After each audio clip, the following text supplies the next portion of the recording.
जय श्री कृष्णा, राधे राधे। आप सभी भक्तों का आपके अपने YouTube चैनल श्री कृष्ण दीवानी में हार्दिक स्वागत है। आज आप सुन रहे हैं माघ मास महात्म्य का प्रथम अध्याय। कथा सुनने से पहले आइए जानते हैं माघ मास की कुछ जरूरी बातें। भक्तजनों, हिंदू कैलेंडर के अनुसार पौष माह के बाद वर्ष का 11वां महीना, 11वें महीने से माघ मास का प्रारंभ होता है। पौष पूर्णिमा के बाद यह मास प्रारंभ होता है। अंग्रेजी कैलेंडर के अनुसार इस बार यह माह 26 जनवरी 2024 शुक्रवार से प्रारंभ हो रहा है और इस माह की समाप्ति होगी 24 फरवरी को।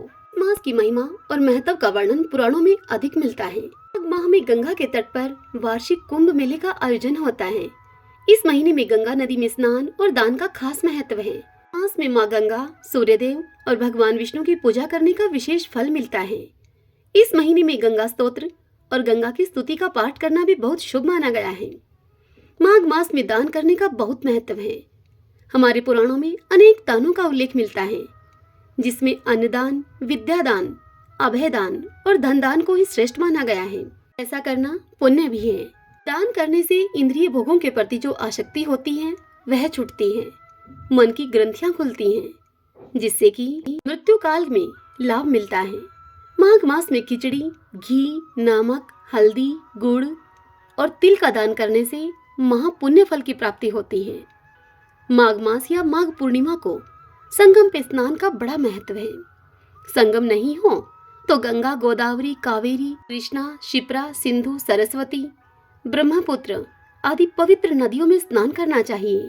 प्रयागराज में माघ मास के अंदर 3 बार स्नान करने से जो फल होता है वह फल पृथ्वी में 10,000 अश्वमेध यज्ञ करने से भी प्राप्त नहीं होता। निर्णय सिंधु में यह कहा गया है कि माघ मास के दौरान मनुष्य को कम से कम 1 बार पवित्र नदी में स्नान अवश्य करना चाहिए। भले ही पूरे महीने नदी में स्नान करने का योग न बन सके, लेकिन इस पूरे महीने में 1 दिन के स्नान से श्रद्धालु मनुष्य स्वर्गलोक का अधिकारी बन सकता है। माघ माह में घर के द्वार पर आए हुए किसी भी व्यक्ति को खाली हाथ नहीं लौटाया जाता। दान पुण्य आदि दिया जाता है। इस माह में किसी भी तरह का व्यसन नहीं करना चाहिए। इस माह में तामसिक भोजन भी नहीं करना चाहिए। यह माह पुण्य कमाने और साधना करने का माह होता है। अतः इस माह में झूठ बोलना, कटु वचन कहना, ईर्ष्या करना, मोह, लोभ, कुसंगत आदि का त्याग कर देना चाहिए। इस माह में अच्छे से स्नान करना चाहिए और खुद को शुद्ध एवं पवित्र बनाए रखना चाहिए। इस माह में सुबह जल्दी उठकर स्नान करना अत्यंत लाभकारी होता है। माघ माह में तिल गुड़ का सेवन करना चाहिए। यह लाभकारी है। इस माह में यदि एक समय भोजन किया जाए तो आरोग्य और एकाग्रता की प्राप्ति होती है। इस मास में मूली का सेवन भूल से भी न करें। इस माह श्री हरि के साथ श्री कृष्ण की पूजा करनी चाहिए। ऐसा करने से सभी मनोकामनाएं पूर्ण होती हैं। इस माह में कल्पवास के नियमों का पालन करना चाहिए। कल्पवास के मुख्य कार्य हैं तप करना, होम करना और दान करना। कल्पवास के इन तीनों कार्यों से ही आत्मा का विकास होता है। अब आप सोच रहे होंगे कि कल्पवास क्या है, तो देखिए, कुछ थोड़े से काल के लिए या फिर संपूर्ण माघ मास के लिए नदी के तट पर कुटिया बनाकर रहना और साधुओं के साथ व्रत, तप, उपवास, सत्संग आदि करना ही कल्पवास कहलाता है। यदि संभव हो तो कीजिए कल्पवास। यदि संभव नहीं हो तो आप घर में ही रहकर इन तीनों नियमों का पालन कीजिए। माघ मास में कल्पवास करने का सबसे बड़ा पुण्य है। कल्पवास पौष माह के 11वें दिन से माघ माह के 12वें दिन तक रहता है। कुछ लोग माघ पूर्णिमा तक कल्पवास करते हैं। कल्पवास से शरीर से सभी रोग और मन के सभी शोक समाप्त हो जाते हैं।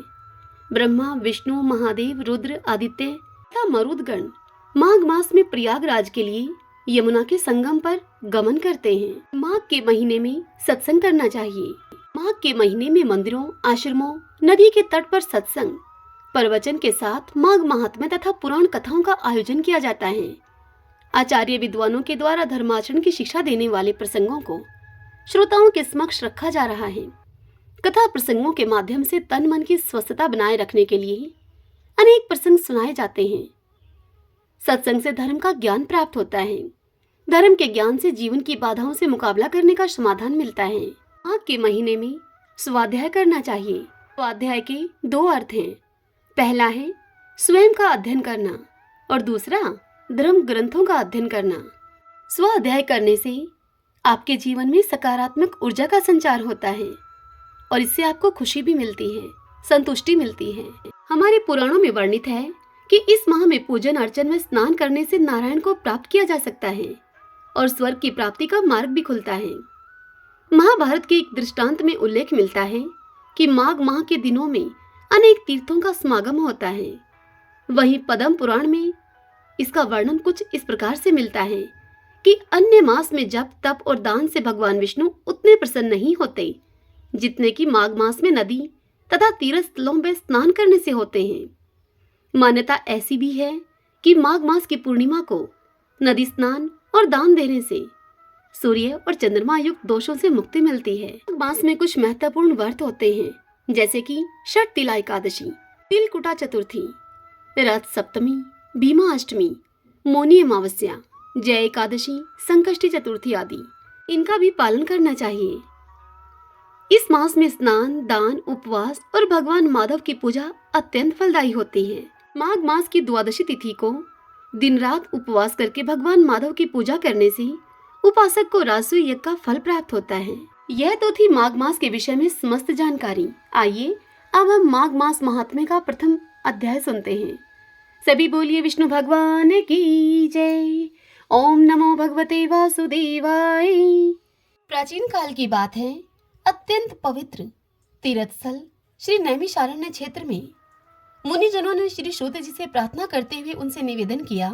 ऋषियों ने कहा, हे लोमहर्षण सूत जी, अब हमें माघ का महात्म्य सुनाइए, जिसको सुनने से लोगों का महान संशय दूर हो जाए। तब सूत जी बोले, हे मुनिवरों, आप लोगों को साधुवाद देता हूँ। आप भगवान श्री कृष्ण के शरणागत भक्त हैं, इसलिए प्रसन्नता और भक्ति के साथ आप लोग बार बार भगवान की कथाएं पूछा करते हैं। मैं आपकी कथन के अनुसार माघ महात्म्य का आपसे वर्णन करूंगा। जो अरुणोदय काल में स्नान करके इसका श्रवण करते हैं, उनके पुण्य की वृद्धि और पाप का नाश होता है। एक समय की बात है, राजाओं में श्रेष्ठ महाराज दिलीप ने यज्ञ का अनुष्ठान पूरा करके ऋषियों के द्वारा मंगल विधान होने के बाद अहोव्रत स्नान किया। उस समय संपूर्ण नगर निवासियों ने उनका बड़ा सम्मान किया। तदंतर राजा अयोध्या में रहकर प्रजाजनों की रक्षा करने लगे। वे समय समय पर वशिष्ठ जी की अनुमति लेकर प्रजावर्ग का पालन किया करते थे। एक दिन उन्होंने वशिष्ठ जी से कहा, हे भगवान, आपके प्रसाद से मैंने आचार, दंड नीति, नाना प्रकार के राजधर्म, चारों वर्णों और आश्रमों के कर्म, दान, दान की विधि, यज्ञ, यज्ञ के विधान, अनेक व्रत और उनके उद्यापन तथा भगवान विष्णु की आराधना आदि के संबंध में बहुत कुछ सुना है। अब माघ स्नान का फल सुनने की मेरी बड़ी इच्छा है। हे मुने, जिस विधि से इसको करना चाहिए वह मुझे बताइए। तब वशिष्ठ जी ने राजा दिलीप से कहा कि हे राजन, मैं तुम्हें माघ स्नान का फल बतलाता हूँ। सुनो, जो लोग होम, यज्ञ तथा इष्टापूर्त कर्मों के बिना ही उत्तम गति प्राप्त करना चाहते हो, वे माघ में प्रातःकाल बाहर के जल में स्नान करें। जो मनुष्य गौ, भूमि, तिल, वस्त्र, स्वर्ण और धान्य आदि वस्तुओं का दान किए बिना ही स्वर्गलोक में जाना चाहते हो, वे माघ में सदा प्रातःकाल स्नान करें। जो 3-3 रात तक उपवास, क्रच और पराग आदि व्रतों के द्वारा अपने शरीर को सुखाए बिना ही स्वर्ग को पाना चाहते हो, ऐसे मनुष्यों को भी माघ में सदा प्रातःकाल स्नान करना चाहिए। वैशाख में जल और अन्न का दान उत्तम है। कार्तिक में तपस्या और पूजा की प्रधानता है तथा माघ में तो जप, होम और दान, ये 3 बातें ही विशेष हैं। जिन लोगों ने माघ में प्रातः स्नान, नाना प्रकार का दान और भगवान विष्णु का स्तोत्र पाठ किया है, वे ही दिव्य धाम में आनंद पूर्वक निवास करते हैं। प्रिय वस्तु के त्याग और नियमों के पालन से माघ माह सदा ही धर्म का साधक होता है और अधर्म की जड़ को काट देता है। यदि सकाम भाव से माघ स्नान किया जाए तो उससे मनोवांछित फल की सिद्धि होती है और निष्काम भाव से स्नान आदि करने पर वह स्नान मोक्ष देने वाला होता है। निरंतर दान करने वाले, वन में रहकर तपस्या करने वाले और सदा अतिथि सत्कार में संलग्न रहने वाले पुरुषों को जो दिव्य लोक प्राप्त होते हैं, वे ही माघ स्नान करने वाले को भी मिलते हैं। अन्य पुण्यों से स्वर्ग में गए हुए मनुष्य पुण्य समाप्त होने पर वापस वहां से लौट आते हैं, किंतु माघ स्नान करने वाले मनुष्य वहां से कभी लौटकर वापस नहीं आते। माघ स्नान से बढ़कर कोई पवित्र और पापनाशक व्रत नहीं है। इससे बढ़कर कोई तप और इससे बढ़कर कोई महत्वपूर्ण साधन नहीं है। यही परम हितकारक और तत्काल पापों का नाश करने वाला है। राजा दिलीप से इतनी बात बताकर वशिष्ठ मुनि उनसे आगे कहते हैं कि हे राजन, महर्षि भृगु ने मणि पर्वत पर विद्याधर से इस प्रकार से कहा था कि जो मनुष्य माघ के महीने में, जब उषा काल की लालिमा बहुत अधिक हो, उस समय गांव से बाहर नदी या पोखरे में नित्य स्नान करता है, जो वह पिता और माता के कुल की 7-7 पीढ़ियों का उद्धार करके स्वयं देवताओं के समान शरीर को धारण करके स्वर्गलोक में चला जाता है। इससे आगे की कथा कल हम अगले अध्याय में सुनेंगे। श्रीमन नारायण नारायण हरि हरि, भजमन नारायण नारायण हरि हरि। सभी बोलिए विष्णु भगवान की जय। श्री कृष्णाय नमो नमः। ओम नमो भगवते वासुदेवाय।